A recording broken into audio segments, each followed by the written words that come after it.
Hey everyone, today I'm going to be looking at the category of Best Documentary Feature. Now, this category is one of the hardest ones to figure out. We're very near the end. This Sunday is the Academy Awards, so as you can imagine, there's a lot of suspense, and we're getting down to the wire, as I've said in multiple videos now. So these last couple of videos are not going to be the most accurate, probably, but we'll see what happens. Okay. The nominees. Okay. Fifth most likely to win is Last Men in Aleppo.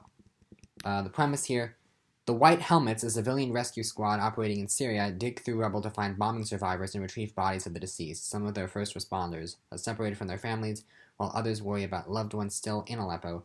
Despite their fears for the future, 3 of the group's founders remain dedicated to their life-saving work. So here's the problem with this documentary. The subject matter is the exact subject matter of last year's winner for Best Documentary Short. I feel that some Academy voters are going to be like, Aleppo, been there, done that. Like, we've done this before. And obviously, it's still a pressing issue. But some Academy voters will be like, we did this last year, let's move on, let's do something else. So it feels like an odd choice to be nominated. So for that reason, I can hardly imagine that this could win. Fourth most likely to win is Abacus, Small Enough to Jail. Synopsis. Following the 2008 financial crisis, the only U.S. bank to face criminal charges was Abacus Federal Savings Bank, the first Chinese-owned bank in New York's Chinatown, founded by immigrant Thomas Sung in 1984 and now run by him and his American-born daughters. The bank was accused of mortgage fraud in a legal battle that spanned 5 years. So, 2008 financial crisis, that was the subject of 2015's The Big Short. And it feels like, oh, is this even relevant anymore? And again, all of them are gripping documentaries I haven't seen. Well, I've seen one of them. So it feels weird that these... It just feels so old news, and I feel that they would want to go with something current in this category. If you look back at all the previous winners of Best Documentary, I feel they make a very clear time capsule, almost, showing this is what the world was concerned about at that particular point in time. And this just feels like old news. Again, I'm sorry, I'm pressing and serious and dramatic, but I think they'll want to go with something more relevant. Third most likely to win, is Strong Island.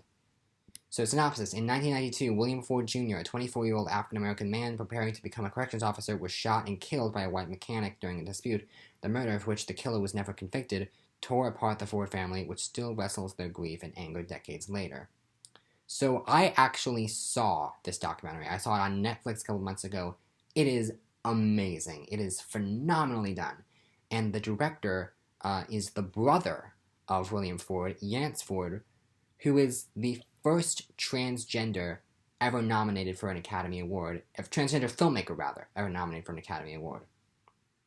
And to do that is an impressive feat, but it's even more impressive that Yance Ford decides not to focus on his transgenderness at all in the film, because that's not important to this story. And I think that's incredible, and it's a phenomenal documentary. I would be very happy to see it win. It's the only one of the nominees I've seen, and it feels like it's not getting enough support for the win. It feels like Faces, Places, like the other 2 nominees in this category have more of a drive to get them to win. So I would love to see this win, but I don't actually think it's going to happen. Second most likely to win is Faces, Places. Synopsis, filmmaker Agnes Varda teams with photographer and muralist J.R. to travel the French countryside to meet local residents and produce giant photographic portraits of them. Although they are separated by age by more than half a century, Varda and J.R. both revel in the power of images and in documenting the lives of everyday people. So, there are 2 documentaries in contention for the win here. The fun one and the serious one. And this is the fun one. Look at this old man and this kid. These 2 people that are very separated in age come together with art, and it's cute and it's fun. I could 100% see this happening. I don't think it's going to happen because I think in this category more often than not, they go with the more important documentary rather than the fun one. And yeah, my number one, my predicted winner in this category is Icarus. Premise here: intending to prove that sports doping testing can be rigged, amateur bicyclist Brian Fogel contacts Dr. Grigory Rodchenkov, the head of the anti-doping laboratory that tests Russian Olympians. As Fogel tries to beat the tests, he becomes closer with Rodchenkov and uncovers the biggest scandal in modern sports history, thereby exposing both of them to physical and legal danger. So this is about the Olympics, which just ended. In fact, the Olympics were going on while they were voting for the Oscars. So it feels like this is going to be an obvious choice. It feels like they're going to vote for this. It's important, and actually, the fact that this documentary came out actually changed the Olympics, which is a big, big deal. It changed how they ran their system.